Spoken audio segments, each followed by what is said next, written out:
en tant qu'homme de Dieu, je bénis ces gouvernements. Moi, je pense que la priorité, c'est d'abord le social du peuple congolais.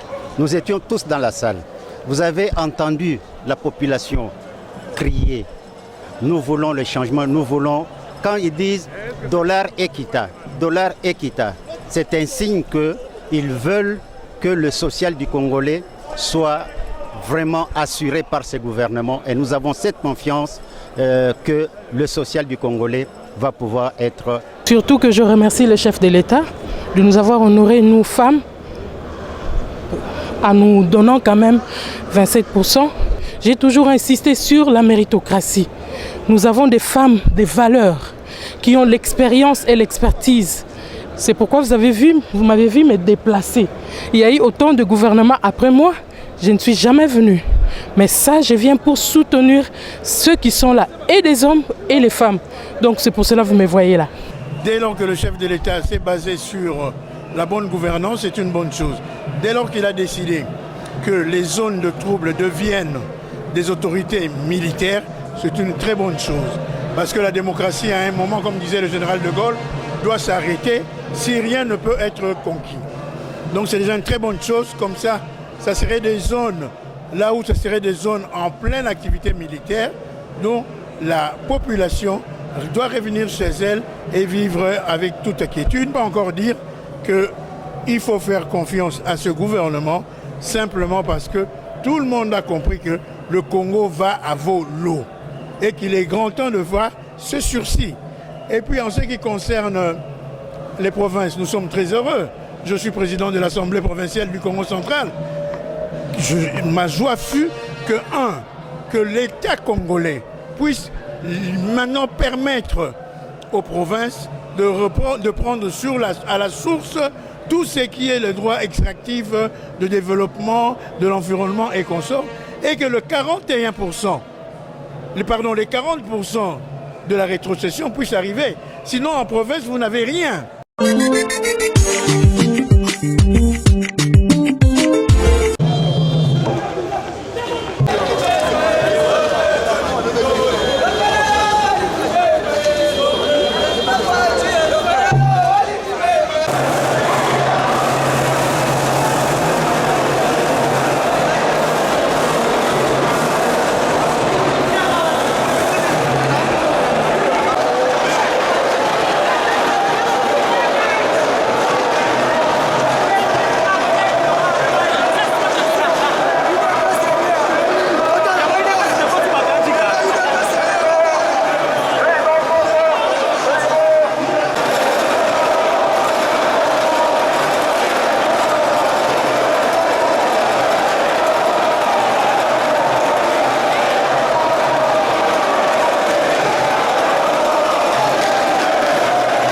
En tant que fils d'un pionnier de l'indépendance, je suis là d'abord pour honorer mon pays, parce que je suis un patriote qui soutient vraiment ma nation.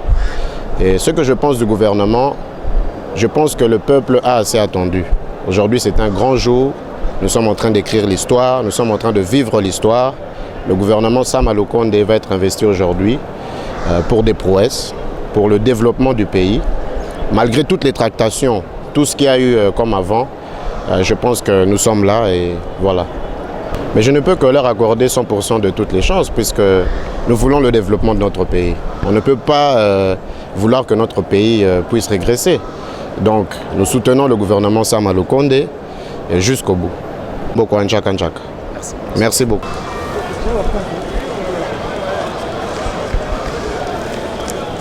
Bonjour Excellence. Bidim. Tout. Vous savez que les pays connaissent beaucoup de difficultés. Comme moi je suis de l'Ituri, vous savez chez nous il y a l'insécurité. Ce que moi j'attends du Premier ministre, c'est de finir avec le tuerie à l'Est. Voilà. Nous allons en tempérer. Les pays ont plus que besoin d'un gouvernement responsable pour répondre aux attentes du peuple, qui sont nombreuses. Je pense que j'ai personnellement parcouru le programme d'action du gouvernement. Il y a de très bonnes choses. Reste à voir si ça va se concrétiser. Et pour voir si ça va se concrétiser, il faut lui donner la chance. Mais je pense très bien que le Premier ministre a bien parlé. Si vous avez suivi aussi à la Radio France, il a déterminé guerre à Est. Et puis, en fin de compte, c'est l'élection. Il a bel et bien parlé de ça. En tout cas, je donne 100% à son Excellence, Monsieur le Premier ministre, pour réussir à 90% de cette situation que nous traversons ici. Parce que tout le monde attendait que ça. C'est la raison pour laquelle je le donne encore 100% de réussite. C'est M. Jean-Pierre Gbalo Limbaya, le bourgmestre de la commune de Mbandaka, à l'Équateur. Je suis dans la joie, surtout que je remercie le chef de l'État de nous avoir honorés, nous femmes,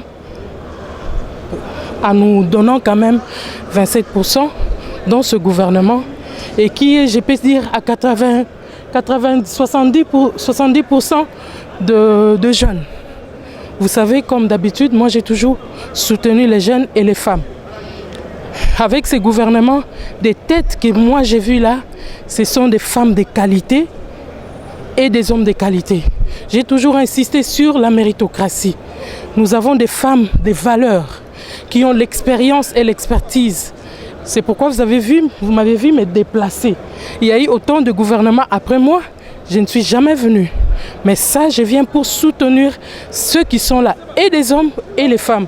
Donc c'est pour cela que vous me voyez là. On est vraiment satisfaits et comme on dit, on continue toujours le plaidoyer. Nous avons senti quand même, puisque c'est la toute première fois que j'ai été au gouvernement, presque 3 fois. Nous étions à 12, on est descendu à 8, à la fin c'était à 7. Aujourd'hui, on est au-delà, 27%, c'est pas loin de ces 50%. Et si le chef de l'État peut encore faire mieux dans les entreprises de l'État, essayer de combler ces vides-là et faire les 50-50, en tout cas, il sera le meilleur homme genré de la République démocratique.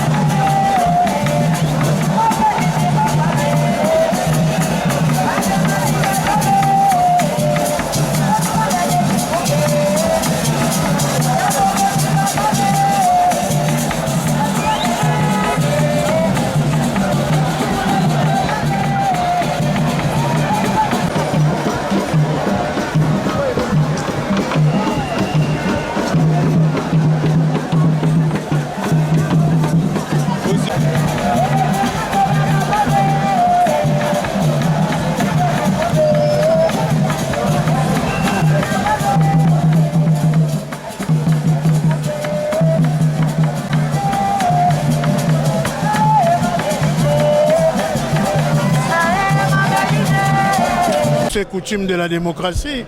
Dès lors qu'il y a un nouveau changement, il doit venir auprès de la représentation nationale pour confier et livrer son programme que nous venons d'écouter et de suivre.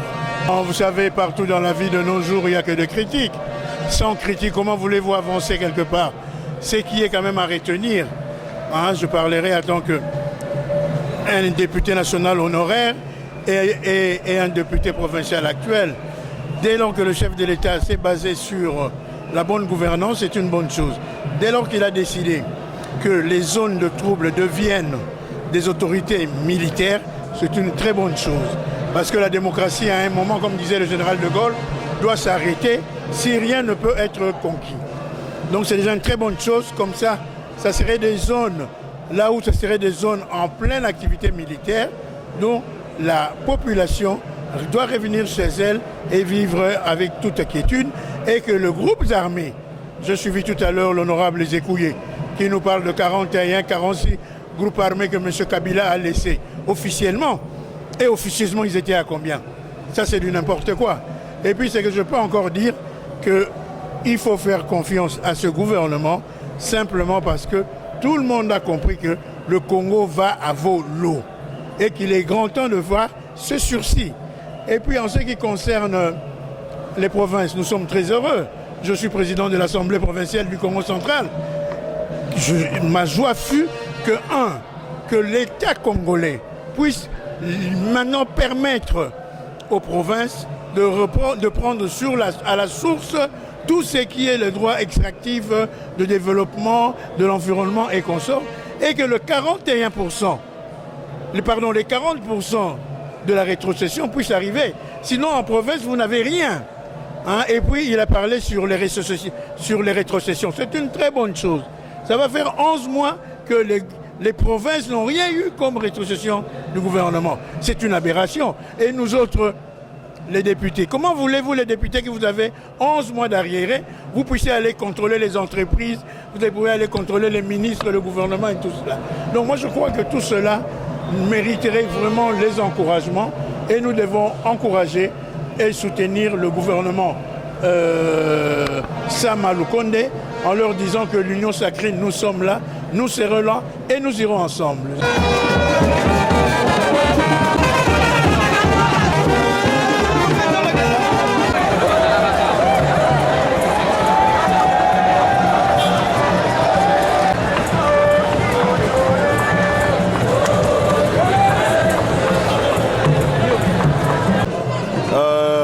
Les nouvelles des idées novatrices couchées dans ces programmes qui sortiront effectivement ces pays de ces carcans longtemps connus par rapport à la non-réalisation de toutes les promesses sur le plan social, sur le plan économique et sur le plan politique. Je pense que c'est vraiment un programme bien fignolé. Il est novateur et nous espérons que les animateurs pourront, à toutes fins utiles, matérialiser ce dont ils ont eu à coucher par écrit. Il y a plein de problèmes en ce moment en RDC. La guerre à l'Est. Et pensez-vous que le gouvernement en place de Sama va trouver des solutions satisfaisantes? Je pense bel et bien que ce gouvernement trouvera des solutions idoines à toutes ces questions parce que étant formé des vertébrés, et vu l'assaut du patriotisme qui justifie la plupart d'entre les membres de ce gouvernement, je pense bel et bien qu'ils pourront à toutes fins utiles parvenir à changer les choses. Moi je suis Maître Victor, avocat, je suis de l'UDPS, je suis parmi les assistants du VPM de l'intérieur, décentralisation. Merci beaucoup.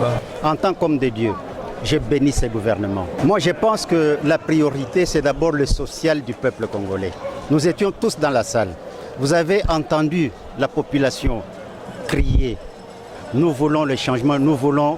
Quand ils disent dollar équita, c'est un signe qu'ils veulent que le social du Congolais soit vraiment assuré par ce gouvernement. Et nous avons cette confiance que le social du Congolais va pouvoir être... Alors, je suis venu ici accompagné d'une multitude de sacrificateurs, c'est-à-dire les membres de l'Église des sacrificateurs.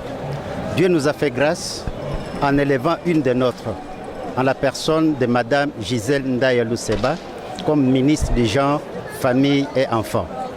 Elle a été nommée par le président de la République, son excellence Félix Antoine Tshisekedi Tshilombo. C'est ainsi que nous sommes venus pour l'investiture du gouvernement. C'est une première. Nous, en tant qu'hommes de Dieu, nous disons, ça c'est une grâce de Dieu.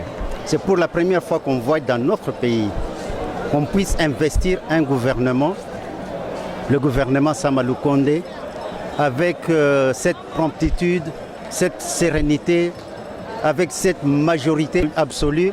C'est dire que c'est tout le peuple congolais qui est derrière ce gouvernement. Je sais que l'avenir de notre pays sera rose. Et même la guerre à l'Est va prendre fin. Son Éminence Bakenge Kadima Loussé, je suis représentant délégal de l'Église, le royaume des sacrificateurs du prophète Kadima, le sacrificateur qu'on appelle Kadima.